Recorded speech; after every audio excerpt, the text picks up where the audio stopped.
화산섬의 빛깔이 바뀌는 계절. 한라산은 11월에 내린 눈과 함께 이미 겨울을 맞았다.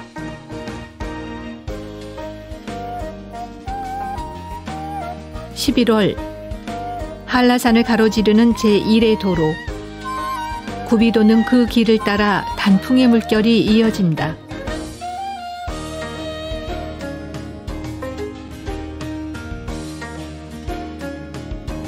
한라산 제1횡단도로가 선사하는 최고의 명소인 숲터널.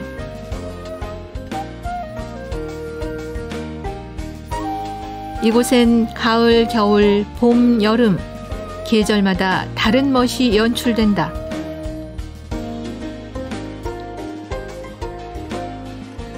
오묘한 조화를 이루며 살아가는 식물들이 이곳 숲터널에 있기 때문이다. 그들의 삶의 이야기가 이 낭만의 길을 만들어간다. 여기는 서귀포에서 성판악을 향해서 가다 보면 나타나는 숲터널이라고 하는 곳입니다. 해발 약 600m에서 700m 사이에 형성되어 있습니다. 주로 상록 화렵수가 이제 막 끝나서 낙엽 화렵수로 되어 있는데, 나무들의 종류를 보면 졸참나무가 가장 많고, 그 다음 단풍나무, 서나무 이와 같은 낙엽 화렵수들이 주로 있습니다. 동수학을 바라보며 늦가을의 숲터널 길을 걸어본다. 숲터널 주변엔 어떤 나무들이 자리하고 있을까? 네, 여기 이 나무가 사람주 나무입니다. 정말 이 단풍나무가 가을의 꽃, 이 단풍의 상징이라면 우리 그 한라산에서 이 정도 높이에서 가장 빨갛게 멀리서도 뚜렷하게 보이는 이 단풍이 바로 이 사람주 나무라고 할 수 있습니다. 크기나 모양이 모두 평범한 나무지만 단풍 들 때만큼은 사람주 나무가 주인공이 된다. 쓰임새도 다양한 우리나라 고유 수종 중 하나다. 흔히 이 나무의 열매는 뭐 여러 가지 등잔불을 킨다든지 할 때도 쓰고 하는 그 기름을 생산하는 데도 쓰지만, 그것보다도 최근에는 이 조경수로 너무나 아름답기 때문에 많이 활용하고 있습니다. 이 나무 역시 이 단풍의 꽃입니다.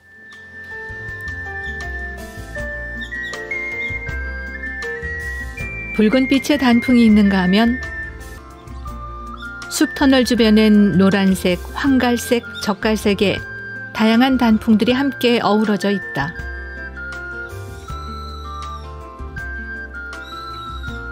나도밤나무의 잎이 곱게 물들었다.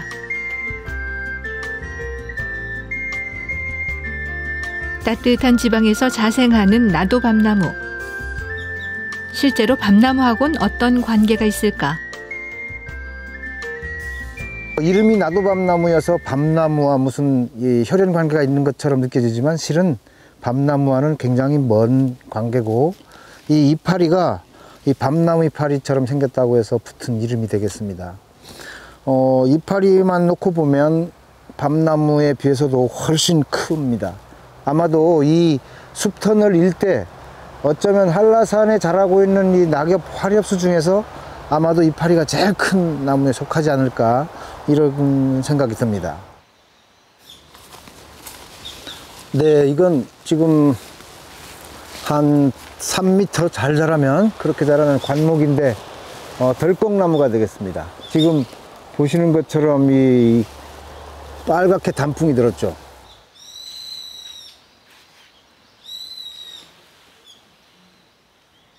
달걀 모양의 잎이 갸름하고 단아해 보인다. 추석 즈음 맺힌 덜꺽나무의 작은 열매는 초겨울 새들의 귀한 먹이가 되곤 한다.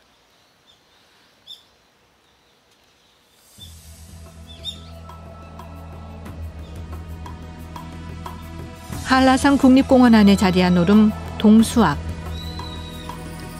낙엽 화렵수 군락이 숲 터널에서부터 이곳 동수학 자락까지 이어진다.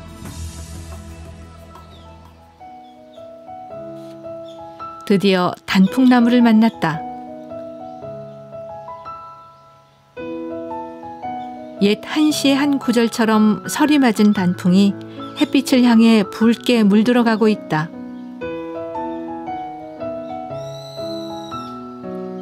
잠시 동안 숲에 머무는 빨간 별이다.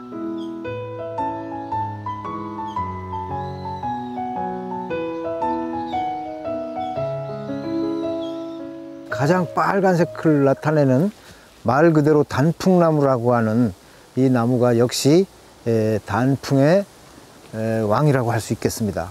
여기는 나무의 키가 15m 내지 20m로 굉장히 크고 각 층위마다 이렇게 많은 나무들이 촘촘하게 서 있기 때문에 지금 이와 같이 나뭇잎이 떨어지면서 낙엽층을 형성하고 있는데, 낙엽층이 워낙 두꺼워 가지고 여기는 발이 빠질 정도로 나뭇잎이 많이 떨어져 있습니다. 얼핏 보아도 나뭇잎들이 67종류는 듬직하다. 차마 밟을 수 없을 만큼 어여쁜 단풍과 낙엽은 혹독한 겨울을 나기 위한 식물들의 생존 방식이다. 겨울이 되면 물이 얼게 됩니다. 나뭇잎 속에 있는 물이 얼면, 물은 얼게 되면 그 용적이 커져 가지고 세포벽을 파괴시키죠. 그러니까 결국은 나무 입장에서는 거추장스러운 부속물에 불과하게 됩니다. 그러니까 이 종들은 겨울이 되면 스스로 몸을 작게 할 필요가 있습니다. 그래서 이것을 다 떨어뜨리는 쪽으로 진화가 된 겁니다.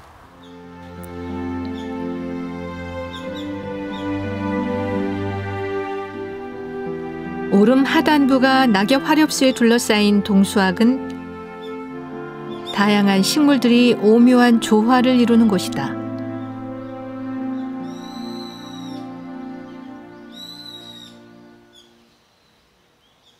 오름의 중간을 넘어서면 주변 풍경이 확 바뀐다.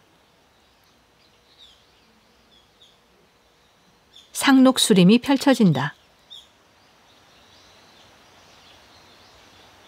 해발이 높아졌는데도 불구하고 이렇게 그 상록수, 이게 이제 새덕이 나무라고 하는 건데 아주 따뜻한 데 자라는 나무들이 이렇게 울창합니다. 이것은 뭐냐면 지금 그 숲터널 자체가 동수학하고 논구학 사이에 그 골바람이 불면서 아주 차가운 냉기가 흐르는 데 비해서 여기서는 그보다 위치가 약간 비껴나 있기 때문에 다소 해발이 높아짐에도 불구하고 이렇게 따뜻한 데 자라는 식물들이 많이 들어와 있습니다. 식물에게 바람이 미치는 영향이 얼마나 큰지 확인할 수 있었다. 녹나무과의 새덕이다. 유난히 푸른 잎과 함께 검은 광택을 내는 열매가 더욱 싱싱해 보인다. 새덕이는 따뜻한 곳을 좋아하는 나무다. 이 나무 역시 이 아열대성이기 때문에 사실은 과거에는 여기 자랄 수 없었습니다. 근데 지금은 많이 따뜻해져서 여기 올라와 있고, 이 지역 중에서도 지금 강한 바람이 안 부는 곳, 비교적 따뜻한데 이런 데 자라고 있습니다. 지금 이 열매는 새들이 좋아하기 때문에 물론 완전히 익었을 때 스스로 떨어지기도 하지만 주로 새들이 먹어서 널리 전파시킵니다. 그렇게 되면 따뜻한 지역에 떨어진 씨앗은 발아에서 이와 같이 큰 나무로 성장하게 됩니다. 정상 근처에서 또 다른 상록수를 발견했다. 잎이 매우 작고 예쁜 나무, 지주 특산인 좀꽝꽝나무다. 열매도 아직 맺혀있는 상태다. 비옥한 땅을 좋아하지만 커다란 나무 밑에서도 아주 잘 자란다. 우리 그 제주도의 낙엽 활렵 수림대에 비교적 흔히 자랍니다. 우리 제주도에서는 흔한데도 불구하고 이제 세계적으로는 여기밖에 자라지 않기 때문에 제주도 특산 식물이라고 할 수 있습니다. 이 식물은 상당히 그 억세고 그렇게 해서 아마 그 제주도에만 자라고 그래서 그러한 의미를 담느라고 꽝꽝나무라고 하지 않았을까 하는 생각이 듭니다.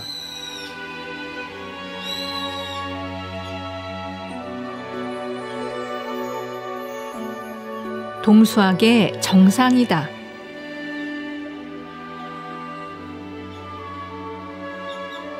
타원형의 산정 화구호를 품고 있다.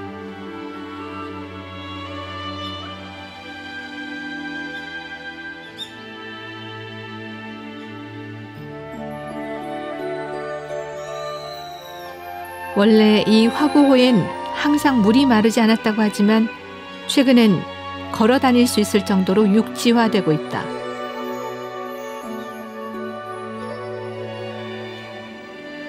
비온 뒤의 모습에서나마 예전 호수의 모습을 짐작해 본다.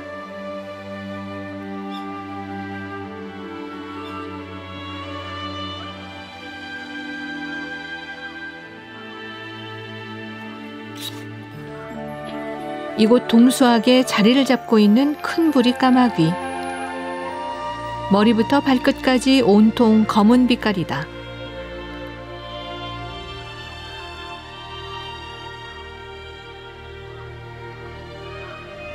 한라산의 터줏대감인 큰 부리 까마귀도 겨울철이 다가오면 더욱 깊은 산속을 찾아 은둔한다. 여기가 동수학의 분화구입니다. 보시는 바처럼 이렇게 조금 질퍽거릴 정도이긴 하지만 호소의 가운데까지 걸어올 수가 있습니다. 이 분화구는 처음에 화산이 폭발하면서 만들어져 가지고 오랜 세월 동안 물이 고여 있었죠. 그런데 어느 정도 세월이 지나면서 이 화구벽에서 쓸려져 내려오는 여러 가지 토양이라든지 식물의 사체라든지 이런 것들이 쌓여 가지고 이처럼 완전히 육지화됐습니다.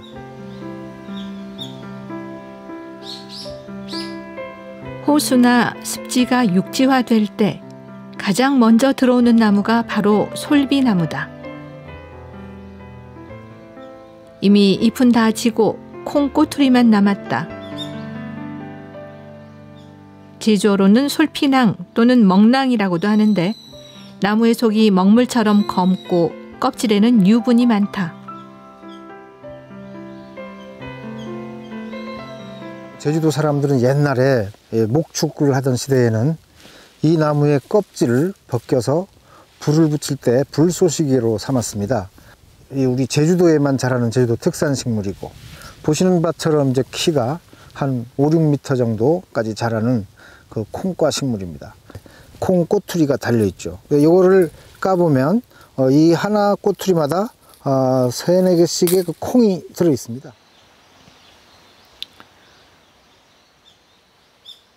솔비나무 군락 사이로 경쟁하듯 습지성 식물이 넓게 자리하고 있다. 솔이끼다.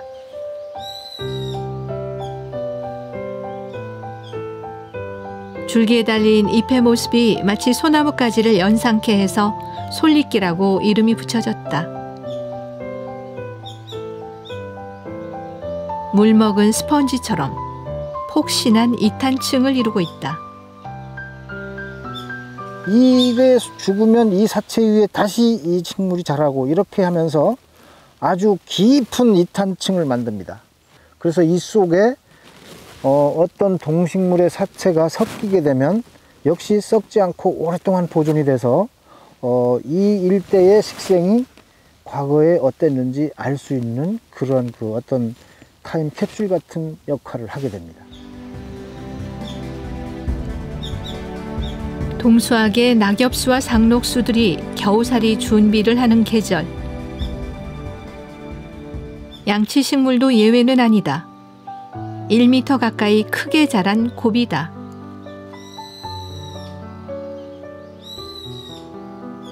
고사리 같은 양치식물들도 겨울을 나기 위해 포자를 다 떨궈내고 마치 나무처럼 낙엽이 진다는 것을 몸소 보여준다. 여기에는 지금 옛날에 이파리가 자랐던 자국들입니다. 이거는. 그래서 한두 개가 아니라 이게 아이가 한 7, 8년 내지 10년 이상 자랐을 수도 있습니다. 그래서 나서 죽고 해서 요거는 금년에 난 겁니다. 그러니까 이거는 이파리는 1년을 살되 이 줄기와 뿌리는 오래 살기 때문에 다년초라고 합니다. 다년초. 그런데 바로 근처에 있는 이 양치식물은 여전히 푸른 잎을 달고 있다. 가만히 보니 비슷한 듯 하면서도 조금 다르다. 면막과의 양치식물인 관중이다. 나무에 낙엽수와 상록수가 있듯 양치식물도 갈잎과 푸른 잎으로 나뉜다. 이 식물은 이제 고비와는 달리 상록성이어서 겨울에도 파란 그 색깔을 유지합니다. 또 봄이 되면 이 속에 이제 지금 성장을 준비하고 있는 이 이파리들이 쭉 올라오게 됩니다. 가을 단풍은 먼저 붉은색, 황색으로 물들었다가 마지막에 갈색 단풍이 된다고 하는데 동수학 분화구 주변에는 유난히 갈색 단풍들이 많다.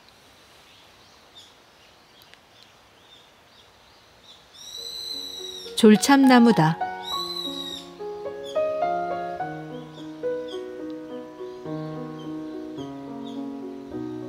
참나무 종류 중에 단풍이 가장 아름다운 나무를 꼽으라면 이 졸참나무를 빼놓을 수 없다. 잎이 작아서 졸참나무지만 참 다양하게 쓰였다. 성판악을 기준으로 해서 숲터널까지 아주 갈색의 아주 그 아름다운 그 단풍이 한참 들어있는데 이러한 나무들의 대부분이 바로 이 나무가 되겠습니다. 졸참나무. 이 도토리가 달리는 나무인데요. 옛날에는 이 나무로 표고를 많이 재배했습니다. 이 제주도에서는. 정말 참한 나무인 졸참나무다.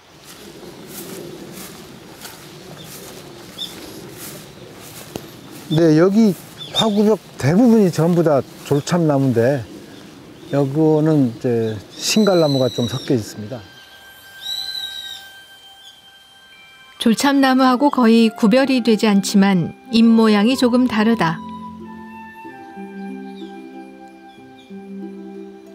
낙엽 지기 전 가장 아름다운 갈색으로 늦가을 햇살을 받고 있는 신갈나무의 단풍이다.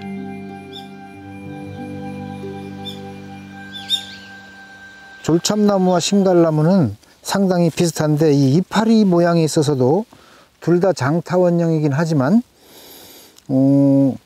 신갈나무인 경우는 넓은 타원형, 장타원형 중에서도 넓은 타원형에 속하고 이 졸참나무는 타원형이지만 피침형에 가깝습니다. 도토리에 있어서도 이처럼 크고 작고 이 크기가 현저히 다릅니다.